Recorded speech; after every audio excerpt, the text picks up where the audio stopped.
తమిళనాడు రాజకీయాలు క్షణక్షణం మారిపోతా ఉన్నాయి. ఇప్పటికే 3 సార్ల గవర్నర్‌ని కలిసిన విజయ్ మరి ప్రభుత్వం ఏర్పాటు దిశగా వెళ్తా ఉందని కూడా అందరూ ఆశించారు. కానీ ఆళ్ళ ట్విస్ట్‌ల మీద ట్విస్ట్‌లు వస్తూ మరియు వేరే పొత్తులు ఉన్నాయి అనుకుంటా కూడా కొన్ని కోణాలైతే వినిపిస్తా ఉన్నాయి. మెజారిటీ స్థానాలు లేవు అంటూ ఇటు గవర్నర్ కూడా పలుసార్లు తిరస్కరించిన నేపథ్యం కనబడతా ఉంది.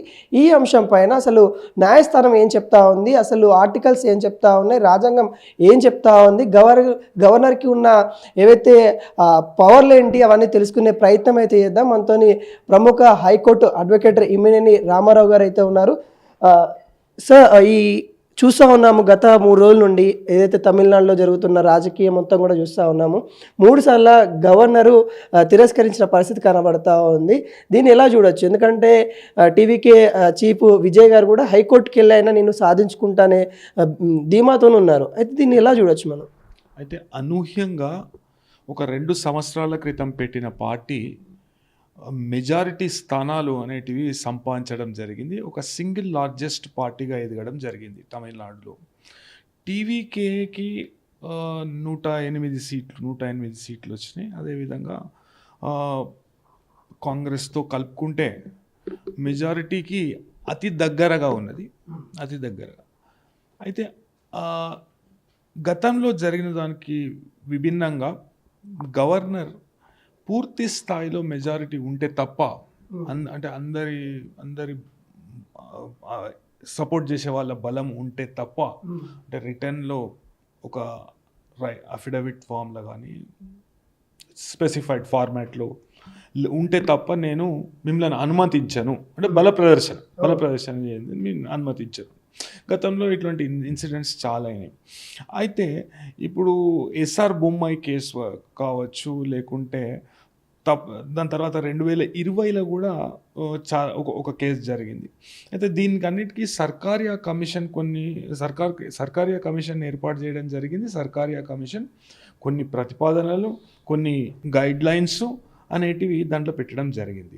అయితే ప్రాథమికంగా సర్కారియా కమిషన్ రికమెండేషన్స్ ఏంటంటే సూచనల ప్రకారం ముందుగా సింగిల్ లార్జెస్ట్ పార్టీని వాళ్ళ బలాబలాలు ప్రదర్శించుకోనికి పిలవాలి అనేది చెప్పడం జరిగింది. ఎప్పుడు అంటే ఏ పార్టీ కూడా సరైన మెజారిటీ లేనప్పుడు సింగిల్ లార్జెస్ట్ పార్టీని పిలవాలని చెప్పడం జరిగింది, సూచన చేయడం జరిగింది. అయితే సర్కారియా కమిషన్ రికమెండేషన్కు విరుద్ధంగా గవర్నరు ఇప్పటికీ ఇది 3వసారి పూర్తి మద్దతు ఉంటే తప్ప నేను అనుమతించను అనే విషయాన్ని చెప్పడం జరిగింది. అయితే ఈ విషయంపై ఒక న్యాయవాది ఎజలరాజీ అనే న్యాయవాది టీవీకేలో అతను క్రియాశీలక పాత్ర పోషిస్తుడు. అతను సుప్రీంకోర్టును ఆశ్రయించడం జరిగింది. అయితే ఈ టీవీకే అనే పార్టీని తప్ప వేరే అంటే ప్రత్యామ్నాయంగా వేరే ఏ పార్టీని కూడా మీరు బల ప్రదర్శనకు కానీ నిరూపణకు కానీ పిలవద్దు. ఆ విధంగా సర్కారియా కమిషన్ కు సంబంధించిన రికమెండేషన్స్ కావచ్చు, అదేవిధంగా గతంలో మనం చూసుకుంటేనైతే మనకు 4 తీర్పులు ప్రామాణికంగా తీసుకుంటాం. అయితే SR Bommai versus Union of India ఇది 1994లో ఈ తీర్పు ఇవ్వడం జరిగింది. అదే విధంగా Jagadambika Pal versus Union of India 1999లో వచ్చింది ఈ తీర్పు. అయితే Chandrakant Kavlekar versus Union of India అనేది 2017లో వచ్చింది. Parameshwara versus Union of India అనేది 2018లో, అదేవిధంగా Shivraj Singh Chouhan versus the speaker MP legislative assembly 2020లో వచ్చింది. వీటన్నిటిలో ఉన్న అంశాలను పూర్తి స్థాయిలో సర్కారియా కమిషన్ అనేది రికమెండేషన్ చేసింది అని ఆ న్యాయవాది చెప్తూ, అదేవిధంగా ఎప్పుడైతే ఈ ఎలక్షన్ కమిషన్ కూడా కొన్ని ఓట్ల లెక్కింపు సందర్భంలో సరైన పద్ధతులు పాటించలేదు. అదే ప్రాథమిక కారణము. ఇట్లా మెజారిటీ కావచ్చు, కొన్ని సీట్లు అటు ఇటు కానికి కారణం అదే అని కూడా ఆ న్యాయవాది చెప్పడం జరిగింది. అయితే దీనిలో సింగిల్ లార్జెస్ట్ పార్టీ అనేది ఒక ప్రధాన భూమిక అనేది పోషిస్తుంది. అంటే ప్రీ పోల్ అలియన్స్లో ఏదన్నా కూటమి ఏర్పడి అయి ఉంటే, ఇప్పుడు మనం మన ఆంధ్రప్రదేశ్ విషయం చూసినాం. అదేవిధంగా ప్రీపోల్ అలియన్స్లో ఏదన్నా కూటమి ఏర్పాటు అయి ఉంటే, లేకుంటే ప్రీపోల్ అలియన్స్ తర్వాత రిజల్ట్స్ వచ్చినాక ఆ కూటమిలో కొన్ని మార్పులు జరిగి ఉంటాయి. కొంతమంది వెళ్ళిపోవడము, లేకుంటే కొంతమంది కొత్తగా మద్దతు ఇవ్వడం, అట్లాంటి అంశాలను అన్నింటినీ పరిగణలోకి తీసుకుంటూ ప్రాథమికంగా ఎవరికైతే అత్యధిక మెజారిటీ, ఇప్పుడు అట్లా చూసుకున్నా కానీ అత్యధిక మెజారిటీ అనేది ఒక సింగిల్ లార్జెస్ట్ పార్టీకి ఉన్నది కాబట్టి మమ్మల్నే పిలిచే విధంగా ఆదేశాలు ఇవ్వండి అని అతను కోరడం జరిగింది. అయితే పోస్ట్ పోల్ కోయిలేషన్ పార్టీసు అనేటివి కొద్దిగా మారినాయి. అయితే వాళ్ళు పూర్తి స్థాయిలో గవర్నరు ఏ విధంగానైతే అనుమతి ఇస్తలేడో దాన్ని తప్పుపడుతున్నారు. కాకుంటే గవర్నర్ చెప్పే విధానం ఎట్లున్నదంటే, గవర్నర్ గతంలో జరిగిన కొన్ని మిస్టేక్స్ పునరావృతం కావద్దు. ఇప్పుడు ఇవాళ దినం అంటే నాకు ఒక సుస్థిరమైన ప్రభుత్వం కావాలి, ఆ సుస్థిరమైన ప్రభుత్వం ఏర్పాటు చేయడం గవర్నర్గా నా బాధ్యత.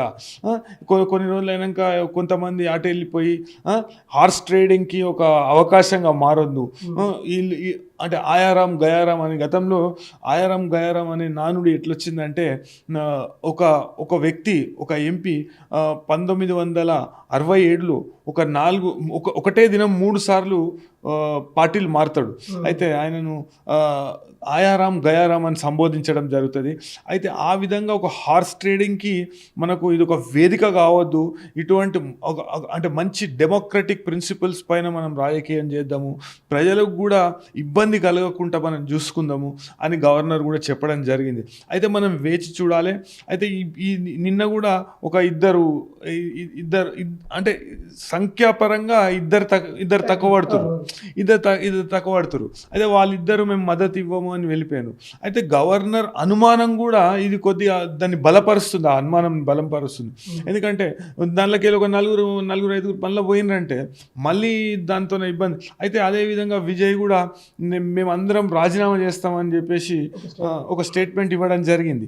అయితే రాజీనామా అంటే ఇది ఒక రాజకీయ సంక్షోభంగా కాకుండా ఈ పరిస్థితిని ఎట్లా మెరుగుపరచవచ్చు, దీన్ని ఎట్లా పునరావృతం కాకుండా మళ్ళీ మనం నివారించవచ్చు, దాని మీద ఎటువంటి చట్టాలు అనేటివి అవసరమవుతాయి అనే యాంగిల్లో మనం చూస్తే బాగుంటుంది. కానీ దీన్ని ఒక రాజకీయ సంక్షోభాన్ని కేవలం మీడియాకు సంబంధించిన ఒక వినోదంగా కావచ్చు, లేకుంటే కొంతమంది రాజకీయ ప్రత్యర్థులకు ఒక వినోదంగా మారడం కావచ్చు, లేకుంటే ఒక వేదికగా కావడం కానీ మనం చూడద్దు.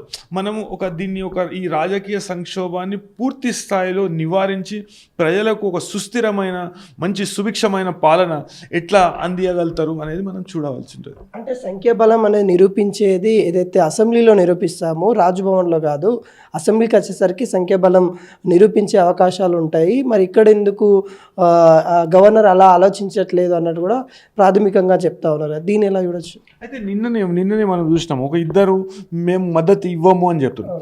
అయితే గవర్నర్ కూడా అటువంటి ప్రతిపాదన ఎందుకు పెడుతుండు, ఎందుకు అనుమతి ఇస్తలేడు అనేది మనం ఒక పరిగణలోకి తీసుకుంటే, సుస్థిరమైన పాలన, ఒక సుస్థిరమైన ప్రభుత్వం అనేది ఏర్పాటు కావాలి. ఏర్పాటు అయినప్పుడే ప్రజలకు ఎటువంటి ఇబ్బంది లేకుండా వాళ్ళ జీవితం కొనసాగుతుంది, లేకుంటే మంచి పాలన అనేది వాళ్ళకి అందుతుంది అనే అభిప్రాయంతో గవర్నరు అనుమతి ఇవ్వలేదు. కానీ వాళ్ళని తిరస్కరించాలని కానీ, వాళ్ళ మీద ప్రత్యేకమైన పగ కానీ, లేకుంటే వేరే కారణాలతో తిరస్కరించి ఉండడని నా అభిప్రాయం. అంటే సుప్రీంకోర్టు ఈ అంశం పైన ఎలా స్పందించే అవకాశాలు ఉన్నాయి? తను వాళ్ళ సంబంధించిన పార్టీ నేతలు ఆశ్రయించారు కదా, ఎలా స్పందించే అవకాశం? అయితే సుప్రీంకోర్టు సాధారణంగా ఇటువంటి గవర్నర్ అధికారాలలో జోక్యం చేసుకోవచ్చు. తెలంగాణ విషయంలో కూడా మనం చూస్తాం, గవర్నర్ అధికారాలలో సుప్రీంకోర్టు జోక్యం చేసుకున్న సందర్భాలు చాలా తక్కువ ఉన్నాయి. అయితే ఇప్పుడు ఈ అంశము అంటే ఇది కొద్దిగా ప్రత్యేకమైన అంశంగా చూడాలి, మనం ప్రత్యేకంగా చూడాలి దీన్ని. ఎందుకంటే గతంలో ఎన్నడూ లేని విధంగా గవర్నరు అనుమతి ఇవ్వకుండా గవర్నరు పూర్తి స్థాయిలో మీకు మద్దతు ఉంది అని నాకు అనిపించినప్పుడే మీకు అనుమతిస్తాను ప్రభుత్వం ఏర్పాటు చేయడానికి అని చెప్పడం అనేది దాదాపు అంటే ఇంతవరకు ఎప్పుడు రాజకీయ చరిత్రలో జరగలేదు, కొత్తగా జరుగుతుంది. అయితే ఈ విషయంలో సుప్రీంకోర్టు గవర్నర్ అధికారాలకు సుప్రీంకోర్టు ఇంటర్వ్యూన్ చేయడం కానీ, హైకోర్టులు ఇంటర్వ్యూన్ చేయడం కానీ అది ఇప్పటిదాకా అయితే హిస్టరీలో జరగలేదు. అయితే గవర్నర్ అధికారాలు కూడా ఒక చాలా థిన్ లైన్ ఉంటుంది, ఒక చిన్న పరిధి ఉంటుంది. సుప్రీంకోర్టు అంటే ఇప్పుడు మనం చూస్తాం ఎమ్మెల్సీల విషయంలో చాలా రోజులు చెప్పకుంటే, అయితే కొన్ని సమయాలలో ప్రెసిడెంటు క్షమాభిక్ష పెట్టకుంటే, అట్లాంటి సమయాలలోనే మేము ఒక నిర్ణీత కాల వ్యవధి అనేది ఏర్పాటు చేస్తాం అనే విషయాన్ని చెప్పడం తప్ప సుప్రీంకోర్టు కావచ్చు, హైకోర్టులు కావచ్చు పెద్దగా జోక్యం చేసుకున్న దాఖలాలు లేవు. అయితే దీనిలో పూర్తి స్థాయిలో సర్కారియా కమిషన్ చెప్పినట్టు ఆ 4 స్టెప్ ఫార్ములా అనేది ఫాలో అయితే తప్పకుండా ఈ సంక్షోభానికి ఒక తెర పడే అవకాశం ఉంటుంది. అయితే ఇది అయినాక మళ్ళీ ఒకసారి ఏర్పాటు చేసిన కొన్ని నాళ్ళకే ప్రభుత్వం కూలిపోతే అస్థిరత అనేది ఏర్పడుతుంది, ఇబ్బందికరంగా మారుతుంది వాతావరణం, ప్రజలకు చాలా ఇబ్బందులు కలుగుతాయి అనే విషయాన్ని దృష్టిలో పెట్టుకొని గవర్నర్ అనుమతిస్తలేడని నా అభిప్రాయం. Thank you.